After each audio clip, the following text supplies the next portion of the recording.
Hi everyone, this is going to be lesson 2.3, and then in lesson 2.4 you're going to do this in a separate activity. It's a bunch of postulates that go with diagrams, and you'll sort the diagrams into their postulate and then take notes on that.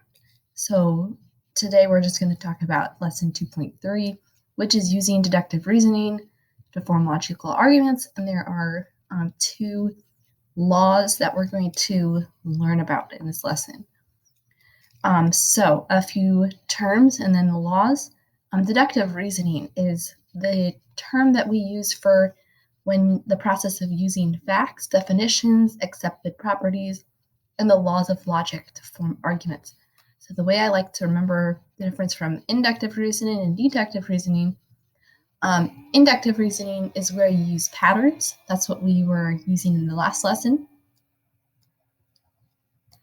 Inductive is using patterns to make conclusions, and then deductive reasoning is using actual facts and definitions. So think deductive, definition. They both start with a D. So, for example, all students at JMMS eat pizza. So if you know that all students eat pizza, this is probably not true, but let's say that it was. So all students eat pizza. So based off of this, you could say, how about Brooke is a student, so therefore Brooke eats pizza. This little 3-dot thing means therefore Brooke eats pizza. So based off of these two statements, you can conclude that Brooke eats pizza. The first two statements are true. So you're using actual facts and accepted truths. So law of detachment says that if you have a conditional statement, if P then Q is a true conditional statement and P is true, then Q is also true. So it's also called a direct argument. So here's an example, and I will write this down here. So our first thing here, if 3 points are collinear,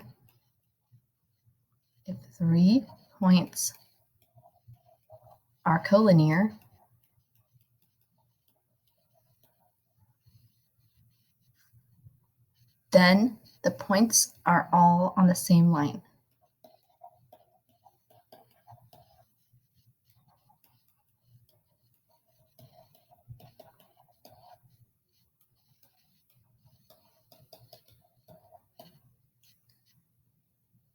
So here is an example of this. So you're using this general definition, okay?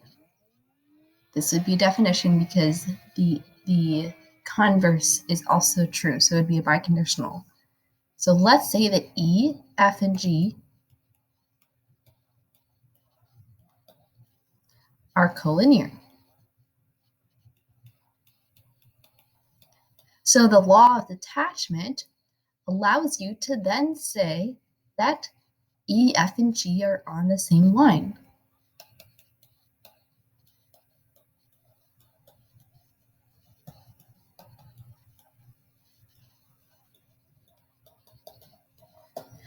So if the hypothesis, so if this conditional statement is true, then we can take any example of that and say, okay, if the hypothesis is true, then the conclusion also has to be true. So if this is true, then this is going to be true. Then this is what we would say using the law of detachment.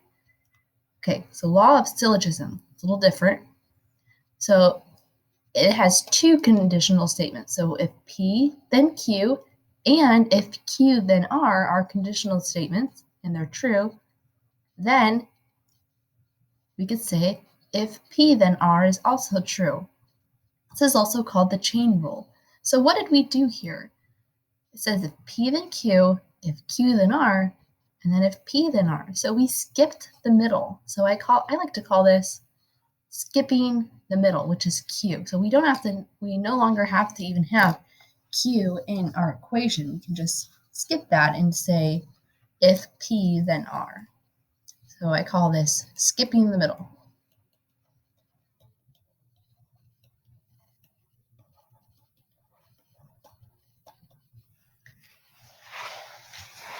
And I guess we'll do an example of this when we get to the notes.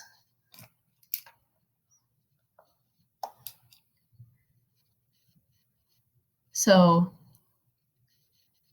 an example here. So use the law of detachment. This is, okay, so actually, let me give you just a basic example for syllogism.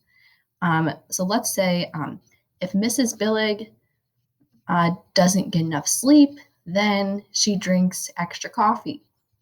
And then if Mrs. Billig drinks extra coffee, she, how about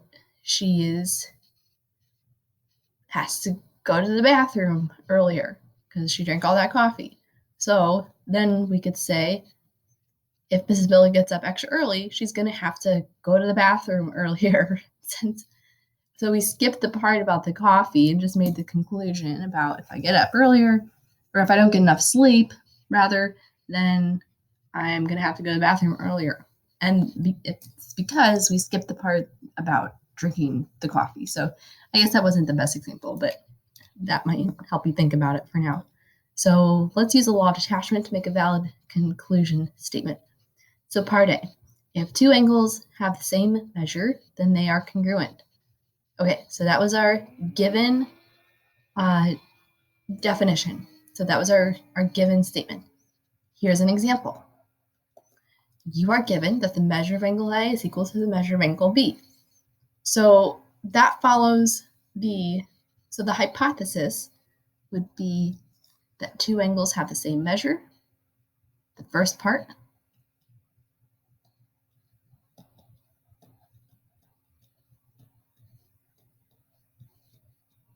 And the conclusion would be that they are congruent.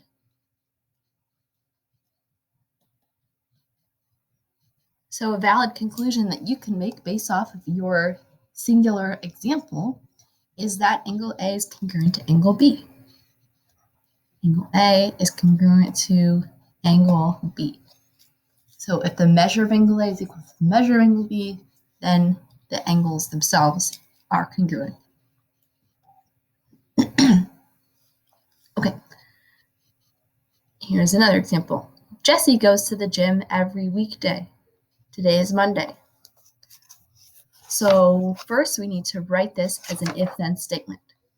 So this one is actually a little bit tricky because we don't want to say if Jesse goes to the gym, then it is a weekday. Because it says Jesse goes to the gym every weekday. But it does not exclude her or him going to the gym on a weekend. So actually, we want to say that if it's a weekday, then Jesse goes to the gym. Because if we said if Jesse goes to the gym, then it's a weekday, then we're excluding the possibility that she might be going on a weekend. So if it's a weekday, then Jesse goes to the gym. I'm just going to underline the hypothesis conclusion so I don't have to say it again. So this would be the hypothesis if it's a weekday, and the other part would be the conclusion. Then Jesse goes to the gym. Conclusion. Okay, so making a valid conclusion based on our example. So it says today is Monday. Okay, so that follows with the hypothesis. Then we can make a conclusion, and that's saying that, okay, Jesse's going to be going to the gym today. So Jesse goes to the gym today.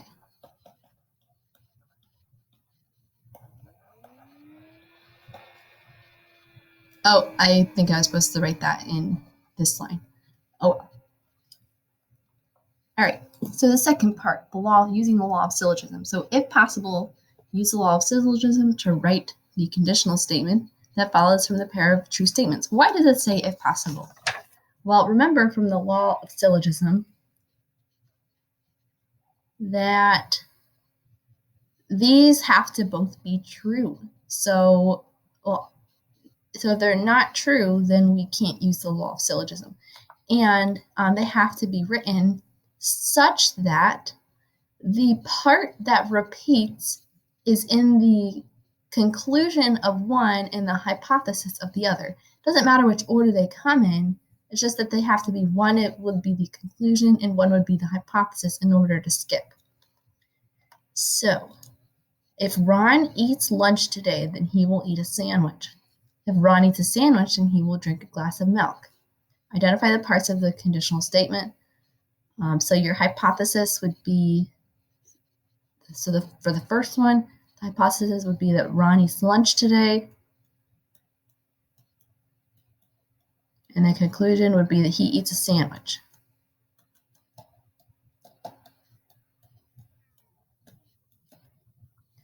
For the second sentence, your hypothesis is that he will eat a sandwich.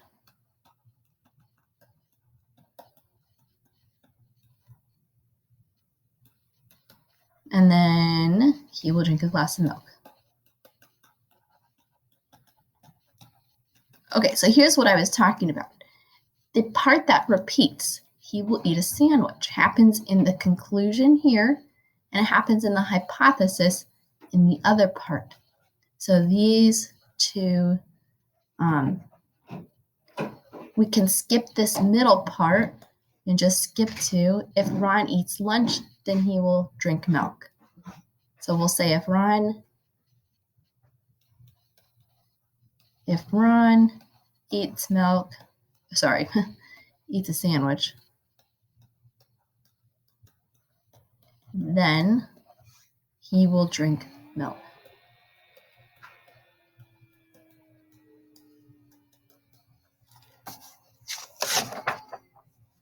Okay, and then we'll do